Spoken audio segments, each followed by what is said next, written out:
Matius 6 ayat 19 sampai 21. Ya, saya akan bacakan ayat yang ke-19.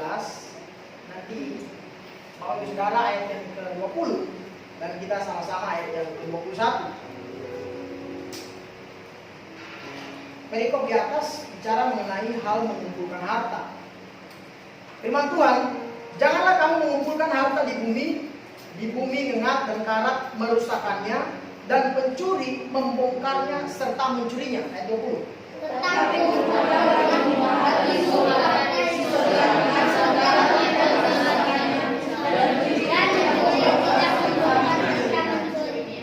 Sama-sama ayat 21.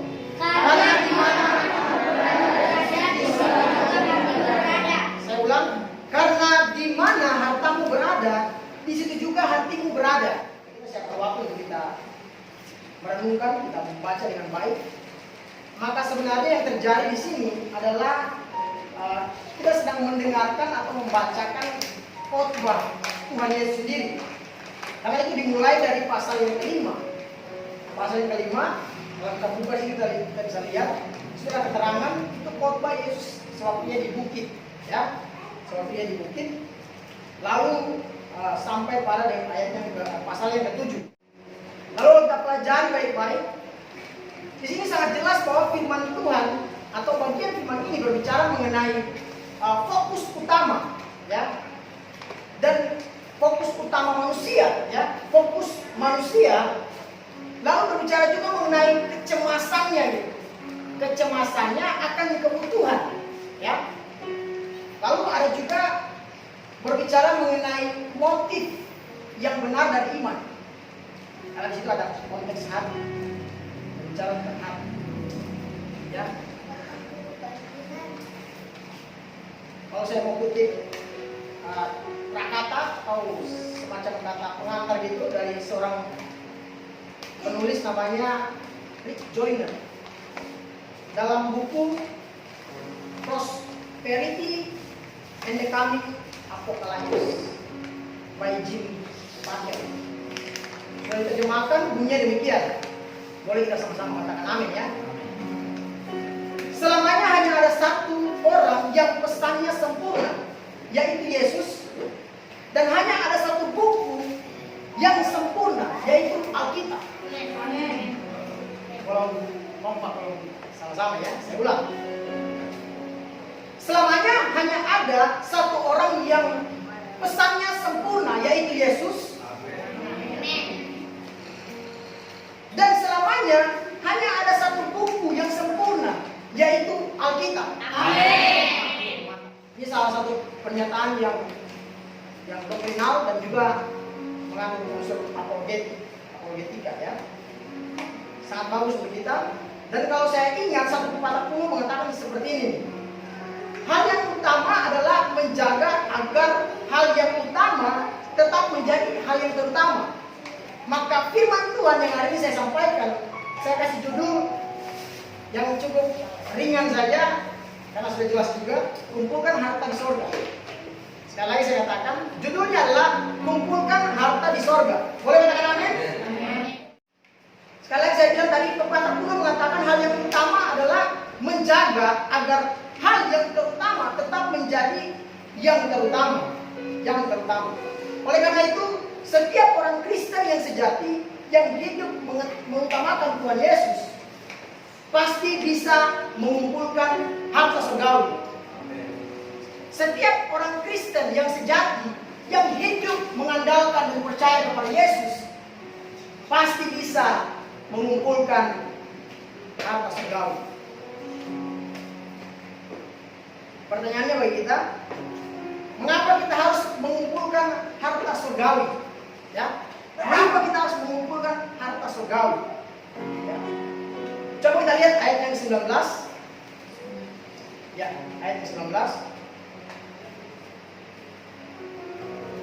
Saya minta Putri suaranya kencang bacakan ayat itu. Ya, ayat yang 19 tadi. Demikian firman Tuhan, janganlah kamu mengumpulkan harta di bumi ngengat dan karat merusakannya, dan pencuri membongkar serta mencurinya.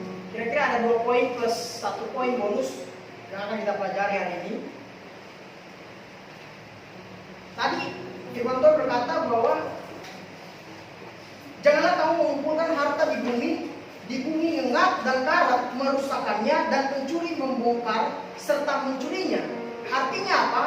Artinya pada poin yang pertama bisa dikatakan bahwa karena harta duniawi sifatnya temporer. Apa itu temporer? Temporer artinya sementara, tidak permanen, tidak kekal. Bapak Ibu Saudara, kata karat yang dalam bahasa Yunaninya artinya brosis, bro dan sis ya, itu diterjemahkan menjadi yang memakan. Bisa juga diterjemahkan sebagai kata cacing ya, binatang cacing itu. Jadi konteks saat itu orang Farisi itu menganggap bahwa kesalehan mereka dan ketaatan mereka terhadap hukum Taurat itu akan menghasilkan kekayaan atau harta yang duniawi. Makanya di sini firman Tuhan dengan jelas tadi saya sudah sampaikan bahwa kata yang dipakai dengan kata karat itu adalah brosis, artinya yang memakan atau cacing. Kita bisa mengimajinasikan di kepala kita ya. Jadi kalau kita gabung itu cacing yang memakan, kira-kira gitu. Kalau artinya kita gabung ya, dua pengertian itu. Jadi kita nggak akan bisa untuk mengumpulkan apa yang kita anggap sebagai pegangan kita, harta yang bisa kita andalkan ya. Lalu coba kita baca dan kita bandingkan dengan hal kekhawatiran di next perikop, situ ya. Kalau kita baca mulai dari ayat yang ke-25, saya bacakan saja. Karena itu aku berkata kepadamu, janganlah khawatir akan hidupmu, akan apa yang hendak kamu makan atau minum, dan janganlah kamu khawatir akan tubuhmu, akan apa yang hendak kamu pakai. Bukankah hidup itu lebih penting daripada makanan, dan tubuh itu lebih penting daripada pakaian? Ya, ini sebuah pertanyaan buat kita. Karena kita kan salah kaprah ya, kita salah kaprah. Kita menganggap bahwa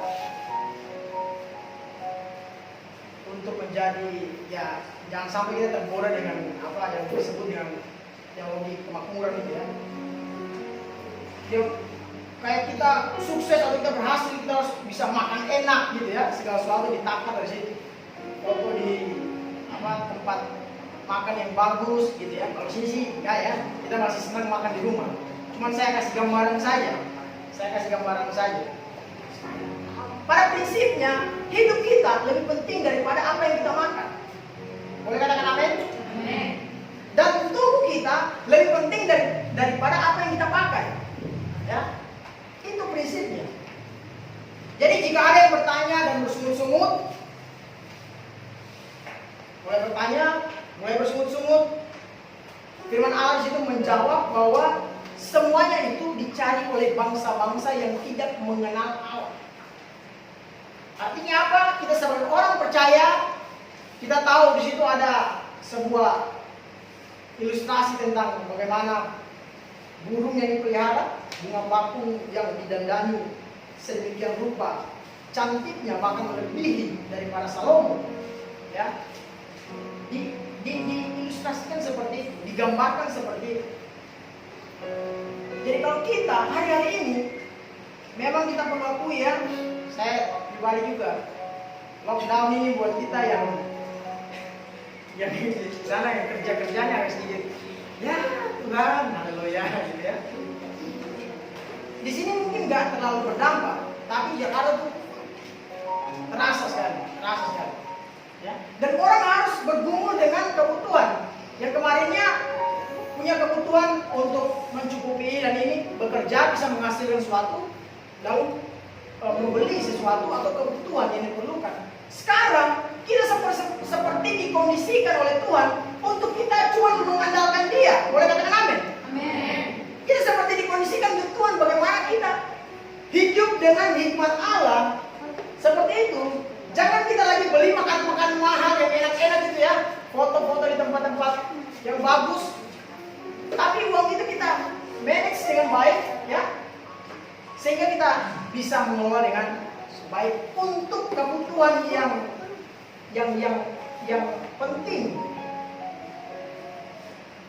yang sangat kita butuhkan dalam kehidupan kita. Itu jadi sesuatu hal yang sangat menarik, ya. Lalu di situ firman Allah menggambarkan bahwa orang yang kira-kira seperti ini. Di situ kan bilang hal seperti dialog dengan Tuhan. Lalu apa yang kami makan, apa yang kami pakai, apa yang kami minum, kira-kira kayak gitu, ya.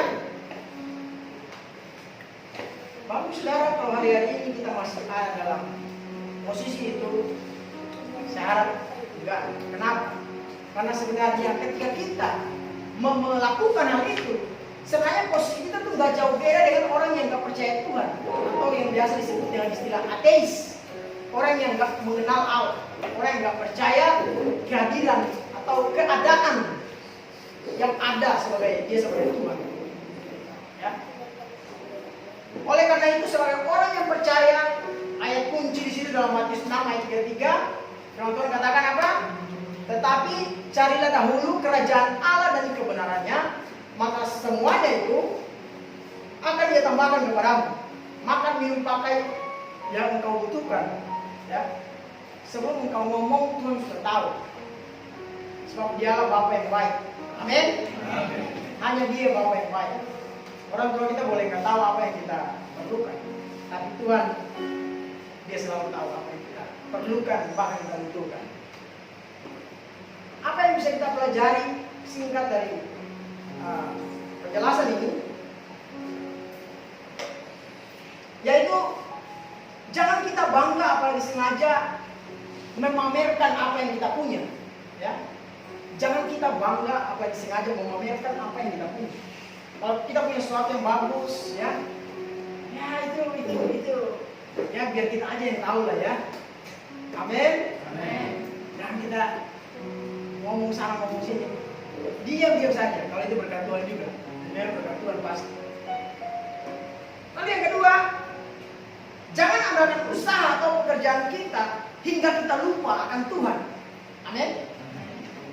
Jangan andalkan pekerjaan kita.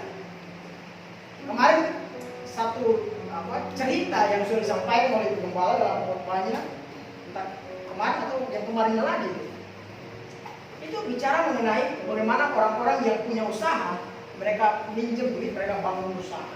Karena sekarang lagi di lockdown dan tidak ada investasi barangkali yang masuk, saya nggak bisa jelasin secara teknis, tapi pemahaman saya seperti itu. Lalu mereka mulai kehilangan pemasukan untuk membayar. Syukur kepada Allah kita bukan orang yang berhutang. Amin. Kalau ada yang berhutang di antara kita, mari kita lunaskan. Katakan amin juga. Ya, itu kan tanggung jawab kita. Jadi yang Tuhan inginkan, tadi saya bilang seolah seperti kita dikondisikan oleh Tuhan untuk kita jangan mengandalkan pekerjaan kita, jangan kita mengandalkan pemasukan, ya, gaji kita, upah, ya. Tapi kita hari ini dikondisikan Tuhan untuk kita mengingat akan Dia, ya. Kita mengingat akan Dia. Jangan lupa kepada Penciptamu. Tadinya saya mau bicara juga mengenai, karena kayak kena sedikit juga, ya, mengenai carilah Tuhan maka engkau akan hidup. Wah, itu dalam konteks Perjanjian Lama itu lebih seru, lebih asik lagi. Bagaimana ketika raja-raja, ya, raja-raja Israel, Yehuda yang saat itu terpecah menjadi dua kerajaan akibat pemberontakan yang dilakukan oleh Yerobeam, ya, hamba dari Raja Salomo, dan kemudian Raja Rehabeam yang merupakan anak Salomo bangkit memimpin Yehuda, Yerobeam bangkit memimpin Israel. Ya, ketika Rehabeam melakukan apa yang tidak benar, Tuhan hajar. Tapi selanjutnya ada anaknya bangkit, ya, anaknya Raja Abia kalau nggak salah. Abia naik, Abia melakukan apa yang benar. Jadi selalu kebenaran kebenaran itu selalu identik dengan berkat Tuhan. Kalau kita melakukan kebenaran, pasti kita terima berkat Tuhan. Boleh katakan amin? Dalam lagu yang kemarin saya tulis, memang kita harus melihat, mengkaji fenomena hari ini, peristiwa virus corona ini sebagai satu fenomena rohani. Ya. Orang hari-hari ini berbicara mengenai protokol pemerintah. Oke, nggak salah. Semuanya kan kita lakukan sama-sama. Tapi berapa banyak dari orang-orang hari ini yang berbicara mengenai protokol kerajaan Allah?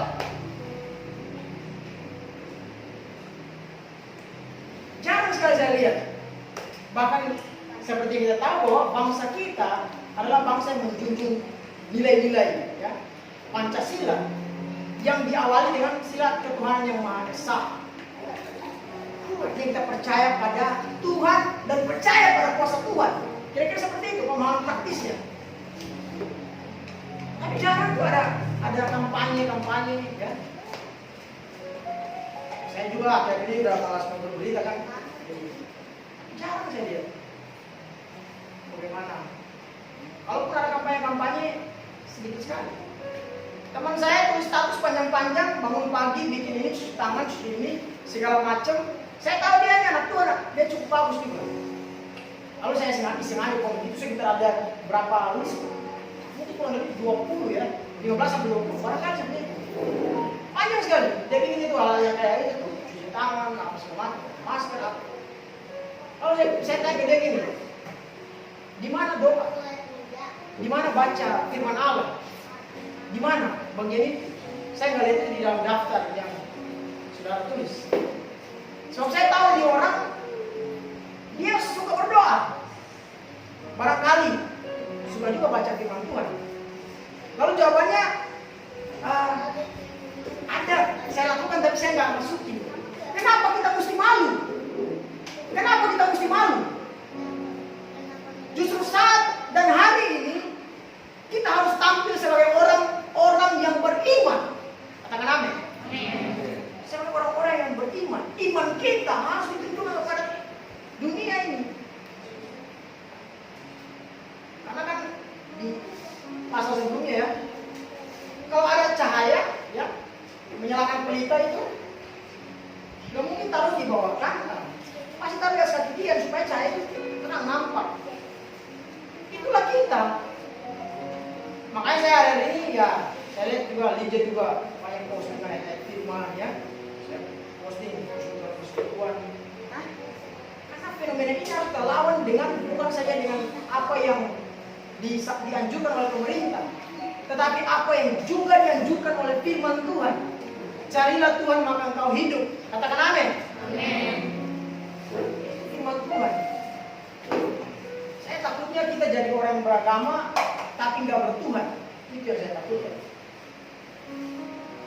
Lalu yang ketiga, sebagai orang percaya jangan fokus pada materi saja, ya, materi saja. Hari-hari ini orang mulai disadarkan, kan, akan yang penting itu memang hidup. Bagaimana kita hidup dulu, kan? Yang belanja online pasti udah jarang, ya. Belanja yang aneh, ya, pasti udah jarang pasti. Bagaimana untuk hidup dulu nih, ya? Lalu yang keempat, penerapannya dalam kehidupan kita. Sebagai anak Tuhan, semua yang kita punyai di dalam dunia hanya sementara. Boleh katakan sementara? Sementara. Itu yang tadi maksudnya temporer. Dan kita mesti menyadari hidup kita, apapun yang kita miliki, itu hanya sementara. Kalau kita tahu diri seperti itu, kita gak akan pernah sosokan, sombong-sombongan, pamer-pameran, ya. Kita akan tenang saja, santai saja. Dan kecenderungan kita adalah menjadi berkat bagi orang lain seperti apa yang Tuhan inginkan. Yang kedua, coba baca ayat yang ke-20. Nelwa. Titus pasal yang ke-6 ayat yang ke-20 demikian firman Tuhan, tetapi kumpulkanlah bagimu harta di surga. Di surga mengat dan garat tidak merusakkannya, dan pencuri tidak membongkar serta mencurinya. Mengapa kita harus mengumpulkan harta surgawi? Karena yang kedua, harta surgawi sifatnya permanen atau kekal. Artinya abadi selama-lamanya, gak akan pernah berubah, absolut. Cakep nggak? Cara Allah untuk merubah paradigma kita hari ini itu sangat luar biasa. Sangat luar biasa. Saya kagum, ya. Saya kagum. Bagaimana kita didorong untuk kita mencari hal-hal yang sifatnya surgawi, ya. Karena umat Tuhan memang kayak gitu. Kalau di dalam proses perjanjian lama, mesti ada tulang, mesti ada hajaran, segala macam.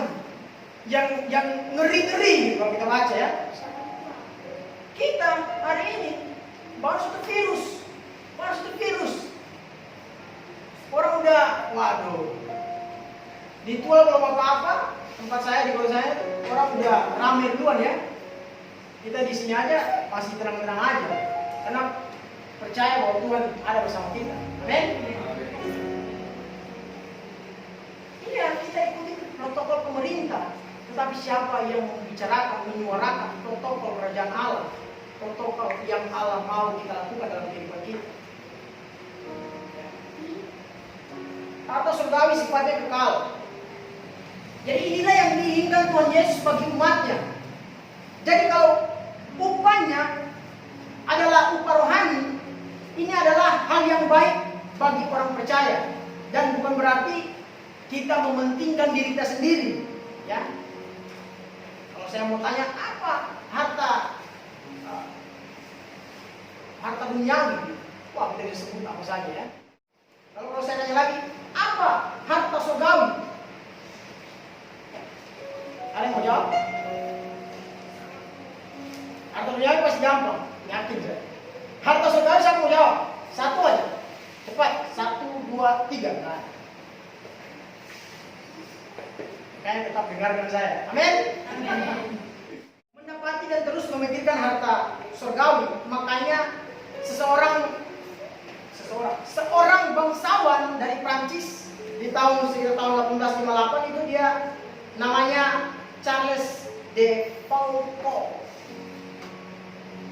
Seorang bangsawan itu yang awalnya dia lahir dalam keluarga bangsawan, tetapi beberapa waktu kemudian ibunya meninggal, lalu 5 bulan kemudian lagi papanya meninggal. Dia hidup sebatang kara, hanya ditemani oleh sang kakek, ya. Tumbuh besar, ya, kenalan dengan satu orang sepupunya. Lalu dia anggap sebagai saudaranya, karena saudara dia anggap seperti ibunya.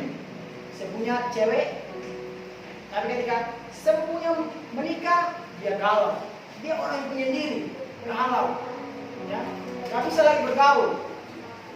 Sepupunya menikah, tinggalkan dia. Ketika dia mulai besar, hidup baik-baik karena kakeknya kan ada harta warisan. Jadi dia hidup baik-baik, gak bikin skandal apa-apa, ya. Hidup pokoknya jadi anak baik-baik.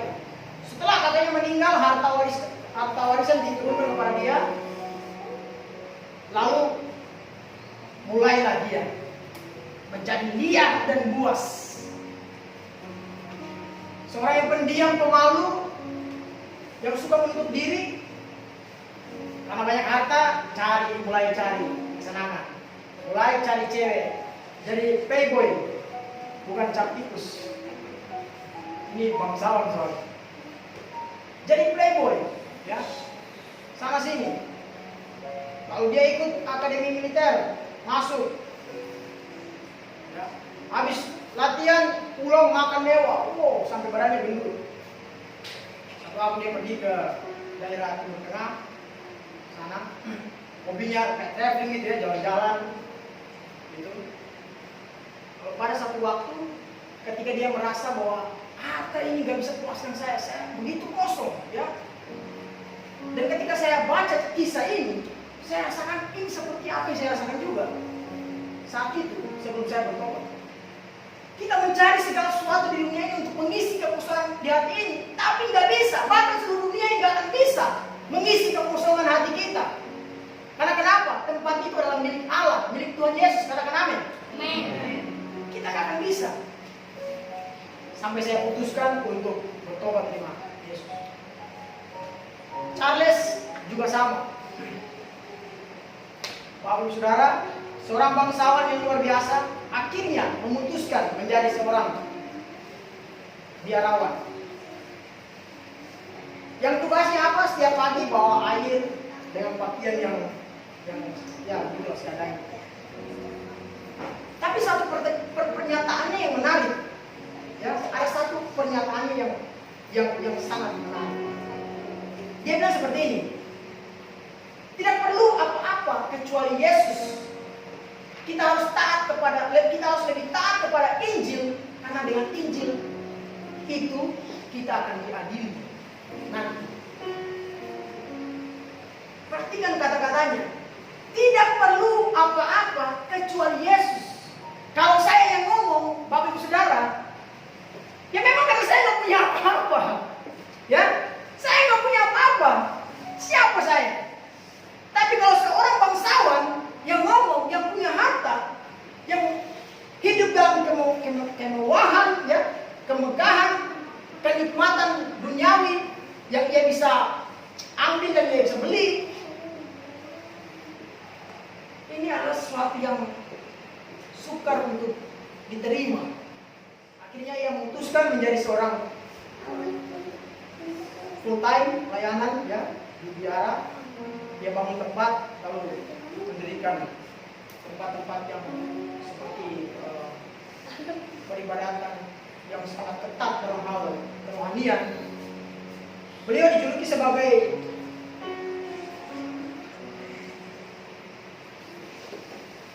penginjil atau pahlawan Injil di padang pasir. Jadi dari kisah ini kita bisa belajar, ya Bapak Saudara, kita bisa belajar bahwa sebagai orang percaya kita perlu menjadikan Kristus dan kerajaannya menjadi yang utama dalam hidup kita. Boleh katakan amin? Sebagai orang percaya kita harus menjadikan Kristus dan kerajaannya sebagai yang utama dalam hidup kita. Ingat pepatah kuno tadi di awal?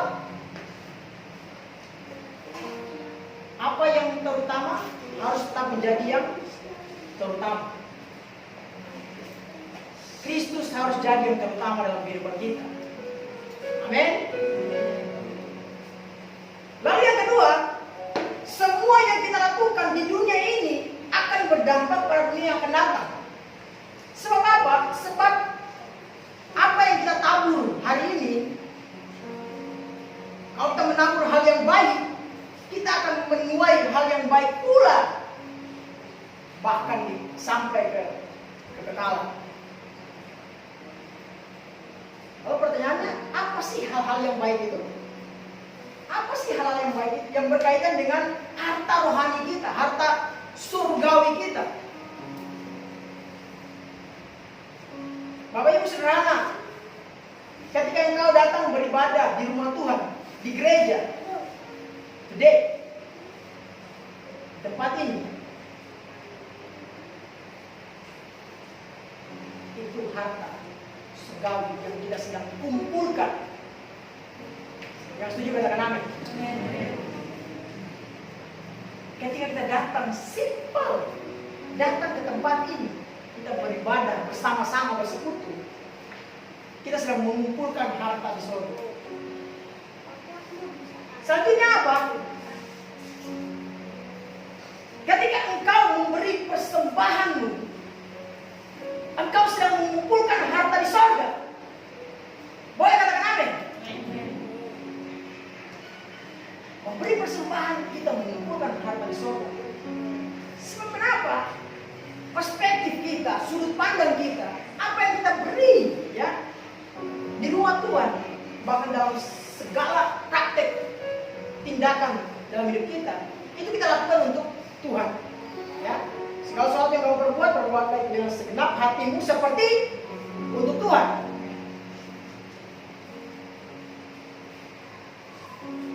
Lalu selanjutnya, ketika kita berdoa, kita sedang mengumpulkan harta di surga. Boleh katakan amin lagi? Amin. Agak banyak katakan amin. Karena dalam konteks ini, dalam khotbah ini, hal berdoa itu 2 kali ya dibahas. hal berdoa itu 2 kali dibahas. Ya. Hal berdoa dan hal pengampunan doa. 5 sampai Matius pasal 27. Selanjutnya apa lagi? Saat kita puasa, kita melakukannya untuk Tuhan. Artinya kita mengumpulkan harta sorga. Boleh katakan amin? Amin. Wah, kalau ada pikiran seperti ini dalam rumah Tuhan, wah, saya yakin doa puasa pasti rame nih. Kalau kita juga rame ya, rame. Kalau kita berpuasa kepada Tuhan, ngengat karat apa yang bisa ambil itu barang dari kita, nggak bisa saudara. Itulah harta kita. Kalau kita berdoa kepada Allah, iman kita bangkit. Apa yang bisa diambil? Ingatan karat, bisa makan.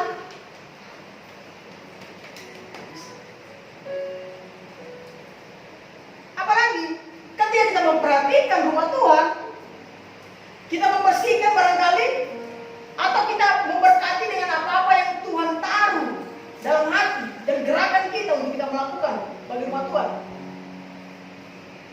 Itu kita mengumpulkan harta di surga. Kita mengumpulkan harta di surga. Makanya kemarin dalam sharing itu Pak Teksi mana ya? Nggak ada ya? Pak Teksi itu bilang, oh nggak ada ya? Pak Teksi bilang, kita kalau kita diberkati Tuhan, kita harus memberkati pekerjaan Tuhan. Yes, itu benar sekali. Karena itu kita sedang melakukan untuk Tuhan, dan pada saat yang sama kita mengumpulkan harta di surga.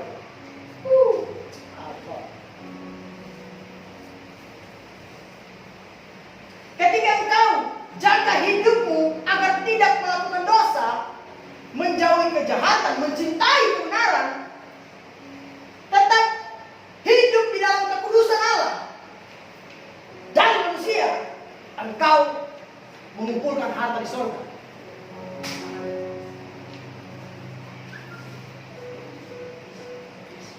Ini prinsip kita. Ini prinsip kita. Ya.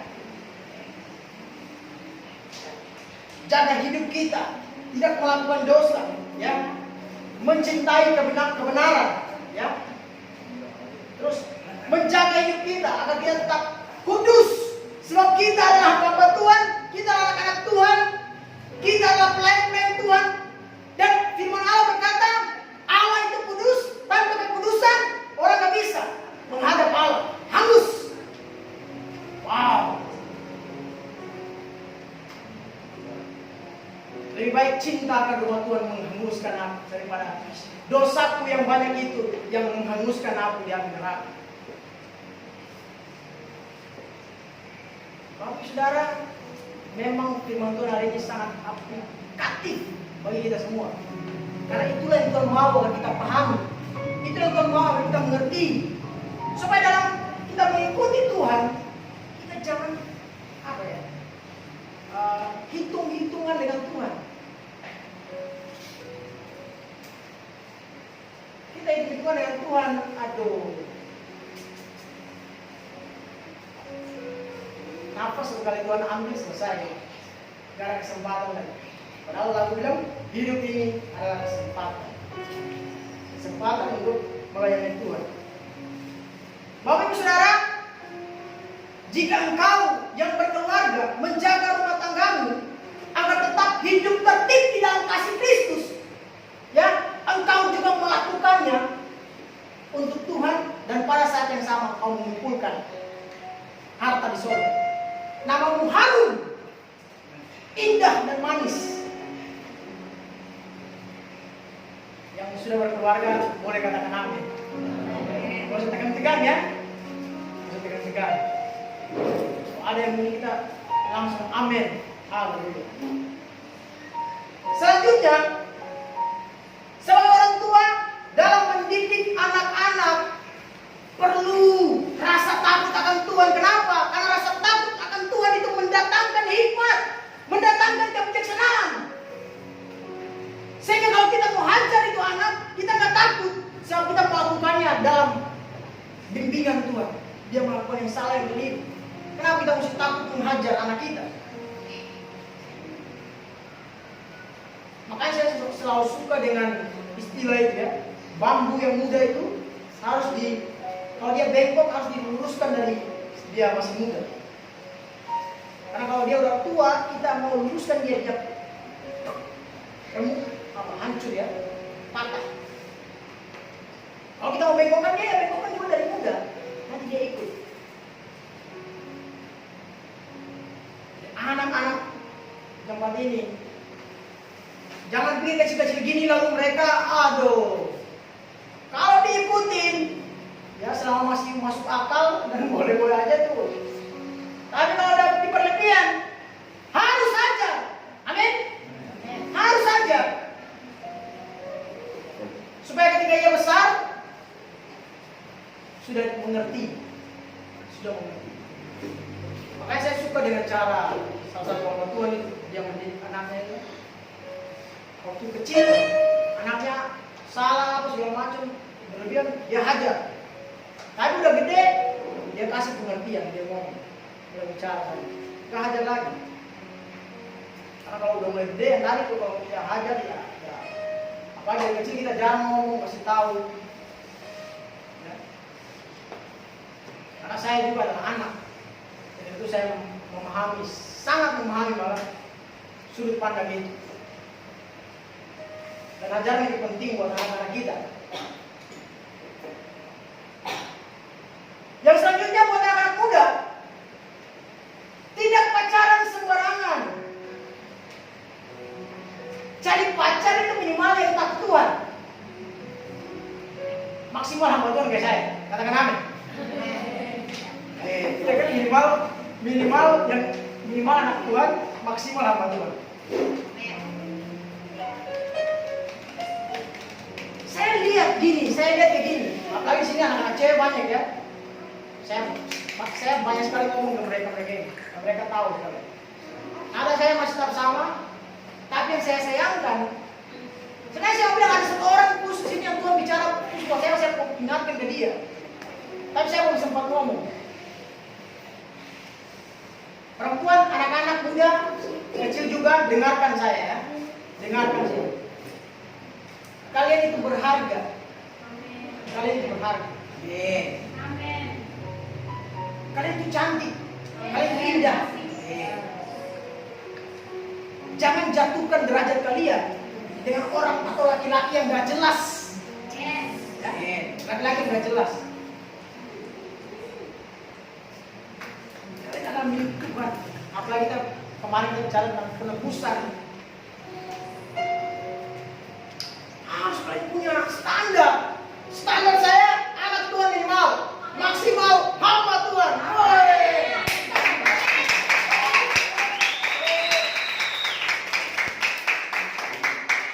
Jadi anak cewek kan banyak kan. Dan saya berdoa biar kalian sesuai dapat yang seperti ini. Amin. Karena saya mau bilang kayak gini. Kadang-kala ya kita mau kasih sedikit pandangan yang lain juga. Kadang-kala yang hamba yang anak-anak Tuhan saja kadang-kala tuh masih nggak benar, ya itu faktanya itu. Yang hamba Tuhan kadang-kala juga masih hamba Tuhan, ya. Yang hamba Tuhan kadang-kala juga masih yang hamba Tuhan. Lalu kalau kita mau cari yang nggak seiman dengan kita, yang nggak percaya kepada Tuhan, walau.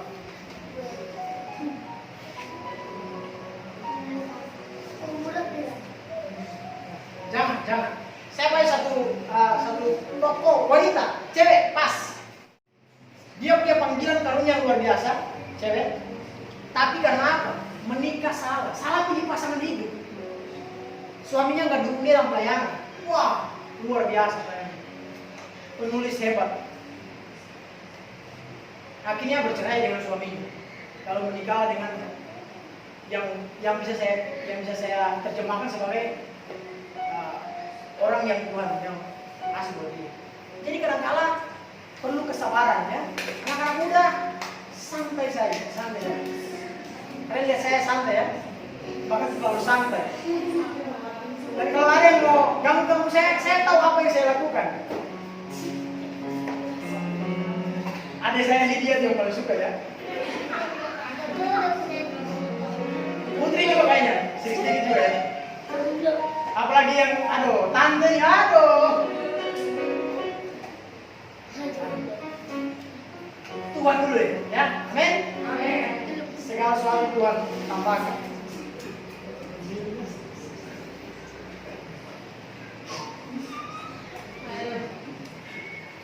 Ya. Dari para wanita, anak-anak muda yang cowok juga, ya, jangan sembarangan ya, jangan liar kalian. Dia sangat Hei, firman Tuhan bilang nafsu orang muda itu apa? Nafsu orang muda apa? Orang muda apa tuh? Membangkitkan cinta sebelum waktunya tuh bisa menghanguskan, bisa. Jadi santai aja lah, ya santai aja. Masih SD yang sudah berancang-ancang hari ini bertobat, ya. Anak-anak SD kali ini udah mulai pacaran ini. Yang SMP ya, ingus masih juga jatuh-jatuh. Ya, perbaiki dulu ingus mutus supaya kalau ketemu kan.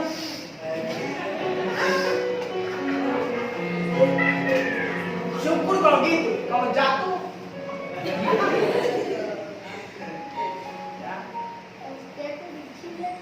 Iya, hari kita jaga ini kita, sebab yang terbaik Tuhan sudah siapkan. Amin.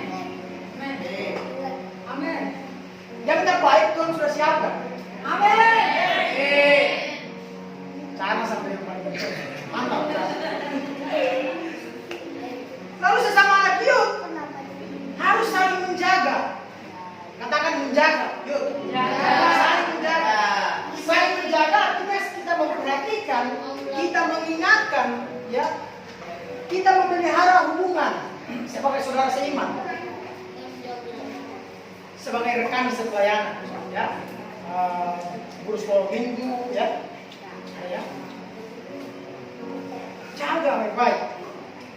Ya bagian sini kan cukup panjang ya, karena ini kan berbicara mengenai yang surgawi, yang kita terapkan di dunia ini dengan mata yang tertuju kepada Tuhan. Ya, kita saling menjaga. Kalau ada yang apa namanya berantem, yang cekcok gitu ya, selesaikan baik-baik. Yang lebih dewasa, ayo bimbing. Ada ketua youth itu kan, arahkan youth. Kebetulan yang lebih tua di antara semua gitu kira-kira, selain Putri ya, juga Lydia. Era surga. Ya kira-kira kayak gitu lah. Jangan yang tua yang bikin ulah, ini bahaya nih ya. Udah tua bikin ulah lagi. Aduh. Yang tua, ya kayak Paulus ini yang umurnya juga tua. Ini harus dari teladan jadi contoh. Amin.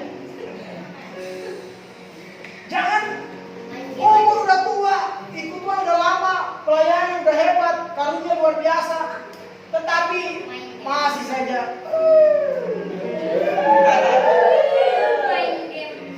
fansnya kayak banyak. Kalau Paulus dibully senang ya. Jadi kita yang tua-tua nih ya, saya juga bilang diri saya sendiri juga ya, tahu diri lah ya. Memang kita kadang-kala lost control ya, tapi ya kalau kita ingat baik-baik memperbaiki diri. Mengunjungi anak-anak yatim, janda-janda, itu mengumpulkan harta di surga. Itu yang Tuhan kehendaki, itu ibadah yang sejati. Kita mengabarkan Injil, bersaksi tentang Yesus kepada keluarga dan sahabat kita, teman-teman kita, orang-orang yang gak kenal.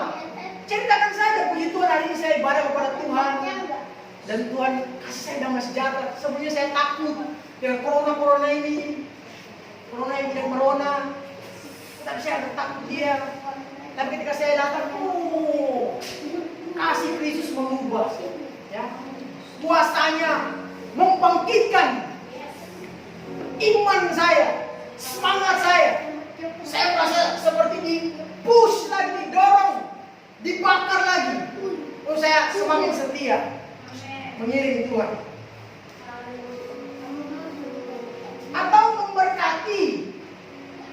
dan melayani gembala. Ya, karena saya lihat itu juga ada. Ada jemaat yang bikin makanan, kasih, ya. Kayak ini. Ya. Kalau youth biasa Ernie kasih itu, ya. Ini kemarin kasih ice cream buat Kalija. Kalau ke Michael kayaknya dia kasih buat Kalija aja, cuma karena ada ke Michael situ jadi langsung kasih bagi dua. Kebetulan ada dua. Oh, haleluya. Ya. Kemarin saya bilang kayak gini. Memang kita harus banyak berdoa buat Bapak Ibu Gembala ini. Kita harus dukung mereka. Karena begini Bapak Ibu Saudara, kalau mereka sakit secara jasmani, apalagi rohani, astaga naga. Kita yang kena dampaknya. Karena kenapa? Firman Tuhan bilang, mereka lah yang memelihara jiwa kita. Tadi malam, saya boleh ingat. Tadi malam dalam ibadah Yud, ibadah Yud tadi malam ya. Sebelum firman Tuhan, itu ada satu kalimat yang bagus dari saudari Novi. Ya, sebelum firman Tuhan, saya dengar baik-baik. Dia bilang kayak gini aja kita. Mari kita siapkan hati kita, kira-kira bahasanya seperti itu. Tapi kalimat tepatnya seperti ini. Mari kita siap untuk memakan makanan kekal yang daripada Allah. Makanan kekal yang daripada Allah. Firman Tuhan adalah makanan yang kekal yang daripada Allah. Amin. Tadi saya sudah bilang tentang membaca Alkitab atau merenungkan firman Tuhan. Sampai salah satu juga tadi saya sudah bilang. Apa saya kelewat? Sudah ya? Ya. Jadi firman Tuhan, ya, apa yang hamba Tuhan sampaikan, itu adalah makanan yang kekal. Yang tadi saya bilang yang mantan karena nggak bisa ambil, nggak bisa hancur, nggak bisa rusakkan. Itulah yang akan ketika kita selesai di dunia ini, ketika kita mati ya, kematian jasmani kita, karena semua orang pasti akan mati. Itulah bekal kita nanti, iman kita. Ya, lalu renungan semalam juga Eli bawa tentang itu ya, iman lalu dibandingkan, di-compare dengan perbuatan juga dalam kitab Yakobus. Ini memang salah satu diskursus yang cukup menarik dalam ranah teologi. Karena yang Paulus maksud di dalam Roma itu keselamatan berdasarkan iman. Sementara Yakobus bilang keselamatan berdasarkan perbuatan. Kalau kita berdiri pada dua perspektif ini nggak akan ketemu. Yang sebenarnya kayak gimana? Dua-duanya punya konteks. Maka itu penting kita mempelajari, memahami konteks firman Tuhan. Yakobus mengingatkan orang percaya, hei, kalian yang beriman, jangan cuma datang ke gereja. Praktek dong firman Tuhan. Injil itu, sampaikan firman Tuhan juga. Jadi saksi, jadi terang garam. Jangan udah daripada habis ibadah gereja ini pulang lalu ngomongin orang sana. Wah, ini bukan orang yang nggak jadi berkat. Perbuatan harus selaras dengan iman kita. Sementara Paulus di sini dalam Roma, Paulus bilang, kalian orang-orang Israel ya, yang kecenderungannya fokus kepada hukum Taurat. Kalian harus beriman kepada Tuhan. Karena keselamatan itu dimulai dari iman kita. Kita diselamatkan bukan karena perbuatan, tapi karena kita sudah diselamatkan karena iman kita kepada Tuhan, makanya kita berbuat. Itulah bedanya secara singkat dengan yang sebelah yang bilang berbuat baru bisa diselamatkan masuk surga.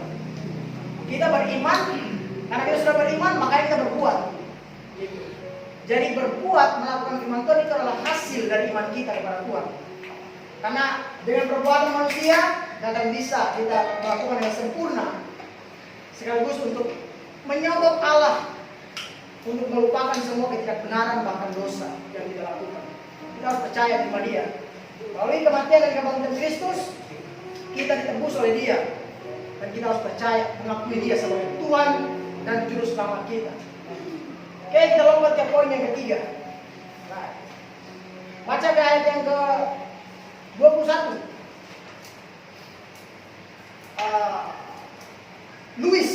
Coba Luis baca ayat 21. Suara kencang. Dan mana itu hartamu berada di situ juga hatimu berada. Karena di mana hartamu berada, di situ juga hatimu berada. Bonusnya, bagaimana kita dapat memperoleh semua harta surgawi? Saya kasih pertanyaan tambahan. Bagaimana kita bisa atau kita dapat memperoleh semua harta surgawi? Yang ketiga adalah jadikanlah Yesus sebagai harta kita yang abadi. Jadikanlah Yesus sebagai harta kita yang abadi. Ayat 21 ini adalah ayat seperti ayat introspeksi bagi kita. Kita melihat, meninjau ulang kembali ke kedalaman hati kita. Tujuannya apa? Agar setiap orang percaya dapat mengecek ya hatinya kembali, meninjau ulang. Jadi ayo kita periksa kembali hati kita. Siapakah yang kita anggap sebagai orang yang berharga, harta kita yang berharga, atau apa yang kita anggap sebagai harta kita yang berharga? Orang atau barang? Apa yang selama ini yang kita anggap sebagai yang berharga selain daripada Tuhan?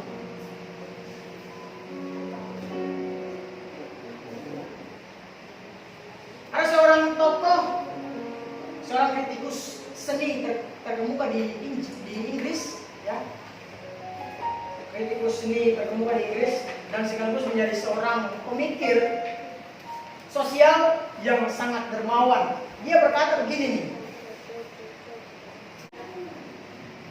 Tuhan akan mentolerir adanya banyak hal dalam hati manusia. Jadi ada toleransi dari Allah kepada kita kalau ada banyak hal di dalam hati kita. Tapi hanya ada satu hal. Hanya ada satu hal yang tidak dapat ditoleransi oleh Tuhan, yang tidak dapat diterima oleh Tuhan, yaitu tempat kedua dalam hati. Tuhan gak akan pernah bisa menerima kita menjadikan Dia sebagai yang kedua di dalam hati kita.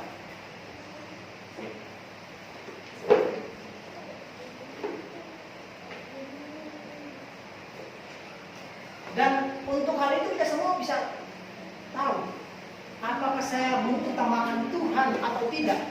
Hal-hal yang utama tetap menjadi yang terutama, ya.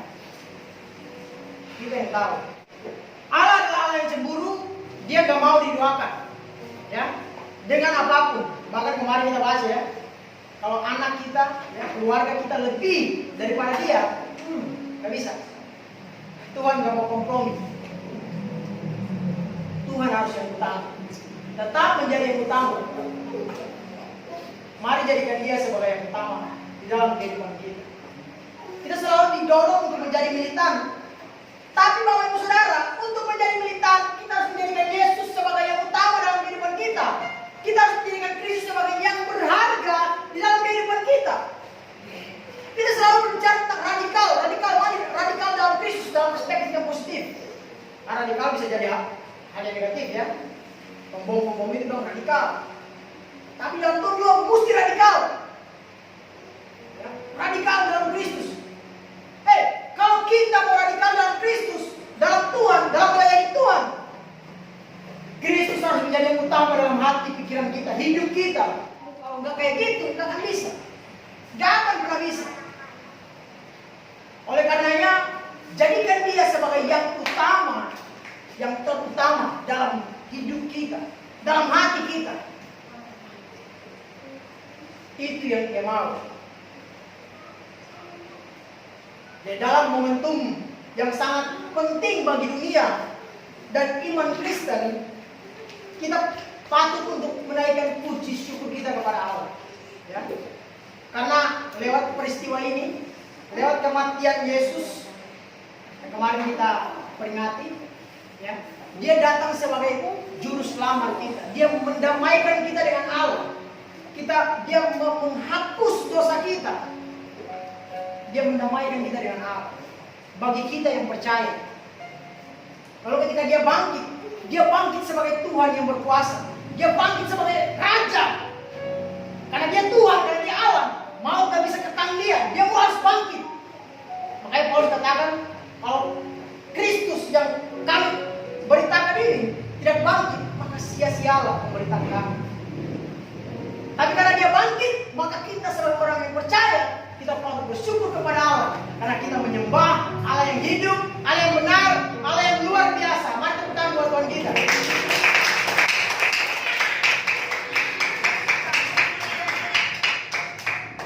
Jangan kita pikirkan, gak ada Allah lain yang seperti Allah kita, yang rela mati bagi kita. Ya, dia menjadikan kita, dia menciptakan kita. Tetapi dia juga mau kita mengakui dia. Oleh karena dia datang dengan cintanya yang tulus murni itu. Dia buktikan kepada kita supaya kita dapat memanggil dia ya Aba, ya Bapa, ya Tuhan, ya Raja.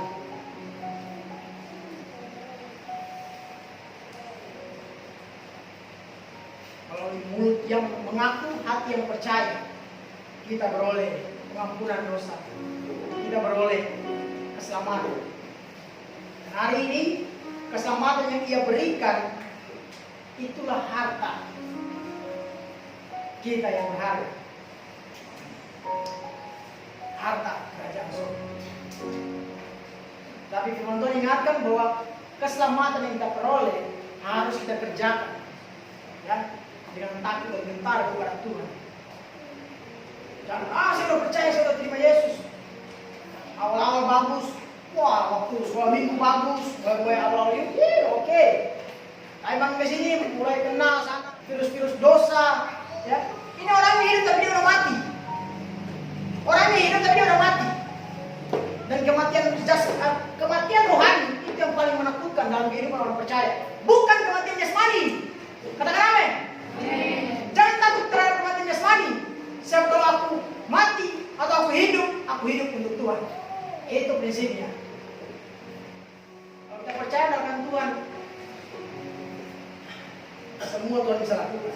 Gak ada yang mustahil bagi Tuhan. Jadikan Yesus sebagai pusat sentral hidup kita. Dia yang berharga. Dia segalanya. Yesus telah melakukan segalanya bagi kita, agar kita menjadikan dia segala-galanya dalam hidup kita. Yesus melakukan segalanya bagi kita, agar kita mengakui dia dan menjadikan dia segala-galanya dalam hidup kita. Itu yang Tuhan mau. Mari kita lakukan, mari kita kerjakan. Jadikan Yesus yang utama dalam kehidupan kita. Jangan gantikan dia dengan siapapun. Tidak akan pernah bisa. Tidak akan pernah bisa. Tidak akan pernah mampu. Wanita cantik, pacar yang ganteng, harta melimpah. Tidak akan pernah bisa. Hanya Yesus. Makanya lagu bilang, Maria terasa dalam hidupku, pengorbanan yang sangat ganda. Engkaulah harta yang tak ternilai, yang ku miliki dan ku hargai. Yesus Engkau ku kagumi. Engkaulah harta yang tak ternilai. Of course, Lord. Semua kita orang percaya yang ada tempat ini, kita menjadikan dia sebagai harta kita yang berharga. Apa sih yang gak bisa Tuhan lakukan? Apa yang kita mau cari? Sebelum kita minta Tuhan kasih, itu firman Tuhan. Kalau kita tentang ini, Tuhan tahu. Sebelum kita berdoa minta kepada Tuhan, Tuhan tahu. Dia Bapa yang maha melihat dan tahu segala kebutuhan kita. Ya, jadi tengah fenomena ini, tetap juga dalam Tuhan kita percaya kepada dia memelihara bukan saja jiwa kita, rohani kita, tapi jasmani kita juga. Ada satu istilah namanya deisme. Ya, jadi mari kita hati-hati terhadap ajaran deisme atau pandangan deisme. Apa itu deisme? Deisme itu adalah satu pandangan atau satu ajaran yang mengakui keberadaan Tuhan. Yes, Tuhan itu ada. Tetapi segala sesuatu dikaji, diukur melalui nalar, melalui akal budi. Makanya bagi orang-orang, para pengguna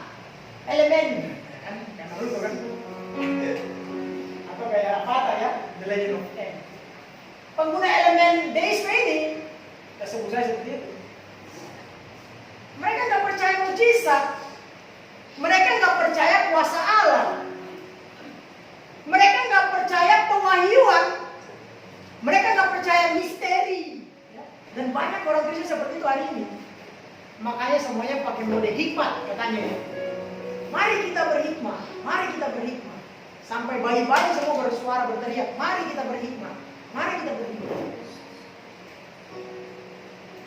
Ya nggak apa-apa kalau berhikmat beneran, kalau itu hikmat Allah. Karena dalam Alkitab catat ada hikmat Allah dan hikmat manusia. Allah itu hal yang baik, yang positif, yang pasti memuliakan Tuhan. Yang hikmat manusia ini pasti bertentangan dengan Allah. Ini pasti dosa, karena nggak sesuai dengan apa yang Allah mau.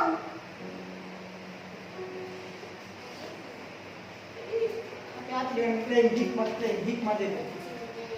Saya nggak berani klaim ini. Yang saya berani adalah sampaikan apa yang Tuhan mau disampaikan, apa yang Alkitab catat di sini. Wahyu yang sudah selesai. Hati-hati dengan deisme, ya, deisme. Percaya, mengakui keberadaan Tuhan, tetapi nggak percaya mujizat. Kita percaya. Firman Tuhan bilang ini, segala sesuatu terjadi melalui imanmu, iman saya dan saudara. Apa yang kita imani, kita dapat. Barang siapa tahu kehilangan nyawanya, ia kan kehilangan nyawanya. Karena Bapak Ibu Saudara, hari-hari ini banyak orang beragama tapi nggak bertuhan. Banyak orang beragama tapi nggak bertuhan. Hati-hati. Hati-hati terhadap deisme. Karena kita adalah agama yang wahyu dari Allah. Kita percaya. Lewat pengorbanan kematian Yesus di kayu salib, Dia sah menjadi juru selamat kita. Sah Dia menghapuskan dosa kita. Jangan lagi hidup dalam dosa, hindari kejahatan, cintai kebenaran, cari Tuhan dengan sungguh-sungguh. Jadikan Yesus sebagai yang utama, bahkan yang terutama dalam hidup kita. Melalui kebangkitan Kristus, biarlah iman kita juga bangkit, ya. Iman kita bangkit, bertumbuh bahkan bertambah iman kita di dalam Tuhan. Tetap setia iring Yesus sampai Dia datang, atau kita pergi menjumpai Dia. Dan Yesus memberkati kita semua. Mari kita naikkan lagu tadi, hadiah terbesar dalam hidup ini. Pengorbanan yang selamat. Kaulah hari.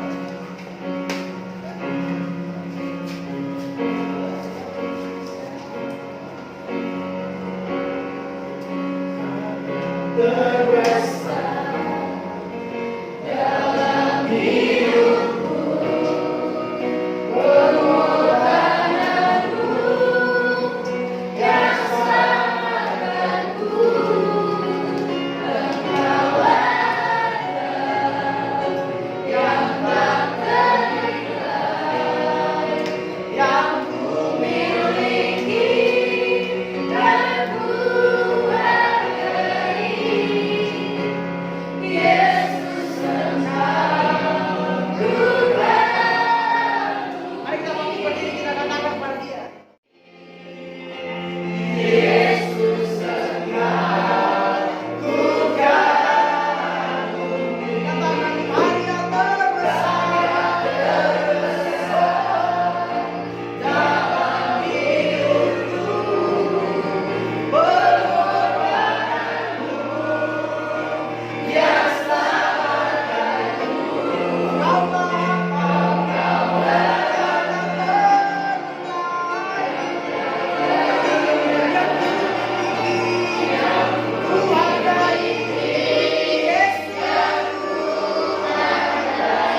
mengucap syukur pada hari ini. Kami boleh belajar banyak tentang kebenaran-Mu bagi kami. Terima kasih karena suara Tuhan yang datang hari ini. Di hari kebangkitan Tuhan, kami diingatkan kembali bahwa Engkau adalah harta yang paling berharga dalam kehidupan kami. Tuhan, kami mau mencari perkara-perkara yang di atas. Kami tidak mau fokuskan diri kami kepada perkara-perkara yang ada di dalam dunia ini. Karena apa yang berasal daripada dunia ini, baik itu kenyamanan, harta benda yang kami kumpulkan dengan susah payah, semua pada akhirnya hanyalah hal yang akan Tuhan binasa dengan dunia ini. Semua pada akhirnya menjadi fana, tidak kekal, gak bisa menjamin kehidupan kami Bapa. Karena itu kami mau pikirkan hal-hal di sorga. Kami mau mengumpulkan harta di sorga. Biar Tuhan tolong kami dalam ibadah kami sungguh-sungguh, dalam penyembahan kami sungguh-sungguh, dalam memberikan persembahan lewat Tuhan harta yang Tuhan berikan bagi kami sungguh-sungguh, dalam memberikan persembahan lewat pujian penyembahan kami sungguh-sungguh. Ketika kami Tuhan melakukan segala sesuatu, kami sadar bahwa semua itu adalah sebuah pelayanan. Kami mengerjakan segala sesuatu seperti untuk Tuhan, sehingga Tuhan kami tidak pernah Tuhan melakukan apa-apa yang hanya untuk kepentingan kami sendiri, hanya untuk diri kami manusia saja. Tapi kami tahu bahwa kami lakukan segala sesuatu untuk Tuhan. Dan dengan penuh tanggung jawab kami akan mengerjakan segala sesuatu, baik dalam kehidupan keluarga rumah tangga, baik dalam kehidupan kami sebagai anak-anak muda, baik kehidupan kami sebagai anak-anak sekolah minggu. Tuhan, Engkau tolong kami untuk kami benar-benar melakukan semuanya dengan tanggung jawab yang penuh kepada Allah di dalam nama Tuhan Yesus. Sebab dengan semuanya sesungguhnya kami sedang mengumpulkan harta di sorga. Bapak, kami berdoa Tuhan, biarlah Tuhan Engkau yang akan tolong semua umat Tuhan yang hadir saat ini. Kami benar-benar dapat menangkap suara yang berbicara bagi kami, sehingga Tuhan kecondongan kami bukan hanya melakukan apa yang di dunia ini dengan sungguh-sungguh, tapi kami benar-benar mencari dahulu kerajaan dan kebenaran-Mu Tuhan. Maka kami percaya apa yang dicari oleh bangsa-bangsa itu Tuhan akan berikan bagi kami. Apa yang dikejar oleh bangsa-bangsa Tuhan akan berikan bagi kami. Makan minum pakai kami Tuhan Engkau yang akan memberkati. Kami percaya apapun yang Tuhan kami kejar di dalam dunia ini, sesungguhnya hidup itu lebih penting daripada semuanya. Hidup itu lebih penting daripada sekedar kami makan. Hidup lebih penting daripada rumah mewah. Hidup lebih penting daripada uang banyak yang kami punya. Karena semua yang kami punya itu tidak bisa menjamin kami tetap hidup Tuhan. Tapi pada akhirnya ketika kami mengejar segala sesuatu, kami juga harus mati. Tapi ketika kami benar-benar mengandalkan Engkau Tuhan, walaupun kami mati karena tubuh jasmani kami, tetapi Tuhan kami akan memperoleh hidup karena Tuhan sudah memberikan hidup yang kekal bagi kami. Terima kasih Bapa, terima kasih Tuhan. Berkati hamba-Mu yang sudah menyampaikan kebenaran firman-Mu. Biarlah Tuhan terus pakai kehidupan hamba-Mu Tuhan di masa mudanya Bapa. Biarlah dia Tuhan menjadi Tuhan seorang muda yang benar-benar dapat menyatakan kebenaran-Mu Tuhan. Tidak Tuhan menjadi Tuhan batu sandungan, tetapi menjadi berkat dimanapun dia ada. Tuhan pakai kehidupannya hikmat, pewahyuan, otoritas dari Allah. Hamba berdoa dicurahkan dalam kehidupannya, sehingga tidak ada seorang pun yang menganggap dia rendah karena muda, tetapi Tuhan, nama Tuhan boleh dipermuliakan lewat kehidupannya Bapa. Dimanapun dia pergi dan berada melangkah, di situ nama Tuhan dipermuliakan, di situ kebenaran Tuhan dinyatakan, di dalam nama Tuhan Yesus.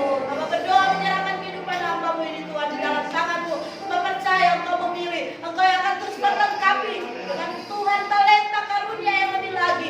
5 menjadi 10, semua Tuhan tambah-tambahkan dari hari ke hari di dalam nama Tuhan Yesus. Dalam pelayanannya kuasa Allah dinyatakan dalam nama Tuhan Yesus. Terima kasih Bapa, karuniakan kekuatan, kesehatan, bahkan pasangan hidup yang sesuai dengan apa yang menjadi kehendak Tuhan. Oh Tuhan, sebagaimana apa yang dirindukan oleh hamba-Mu, hamba percaya Tuhan akan berikan yang terbaik bagi dia Tuhan. Seorang penolong yang akan mendukung di dalam pelayanan, yang akan mendukung di dalam segala sesuatu dalam nama Tuhan Yesus. Terima kasih Bapak, terima kasih Tuhan. Demikian semua kami yang hadir pada hari ini. Kami percaya kami sedang menabur harta di sorga.